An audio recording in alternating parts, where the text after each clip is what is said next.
ஏர்கலப்பை கையில வச்சு எழுந்து வராம் விவசாயி. எட்டத்தோடு எங்க மக்கன வாழ வைப்பாம் விவசாயி.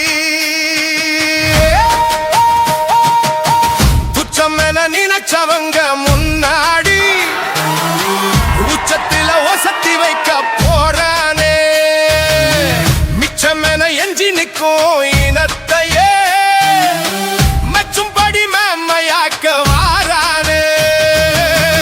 ஏர்கலப்பை கையில வச்சு எழுந்து வாராம் விவசாயி.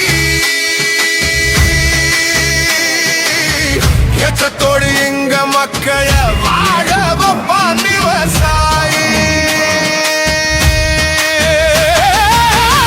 அவதூற அங்கமெல்லாம் அள்ளி அள்ளி எரிஞ்சாலும் அறத்தாலே எங்க அண்ணன் அத்தனையும் தொடச்சானே. எதிராக முன்னவைக்கும் சூழ்ச்சி எல்லாம் முடச்சானே. எதிரணியே ஏத்துக்கிடும் பாதை ஒண்ணு படைச்சானே. மானுட உரிமை கொடுக்க வேண்டியது அரசின் கடமை, கொடுக்காமல் இருப்பது மாபெரும் கொடுமை. எனவே என் அன்பு பெற்றோர்களே, என் அருமை உடன் பிறந்தார்களே, பெற்றுக் கொடுங்கள் பிள்ளைகளை. கற்றுக் கொடுக்கிறோம் நாங்கள். பிள்ளைகள் வீட்டின் செல்வங்கள் அல்ல, தமிழ் தேசிய நாட்டின் செல்வங்கள். சட்டம். அரசு பள்ளி கல்லூரியில் படிக்கிற பிள்ளைகளுக்கு தமிழ்நாட்டு அரசின் வேலையில் முன்னுரிமை. சட்டம்.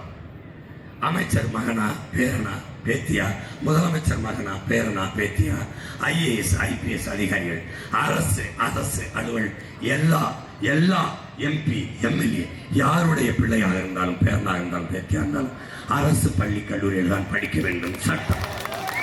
தமிழ் தோரணமாய் ஓங்கோ எழுத வேணுமையா. எழுதான தேவையினி பழுத நீக்குவதே நாம் தமிழர் ஆற்றும் பணி. ஏர்கலத்தை கையில வச்சு எழுந்து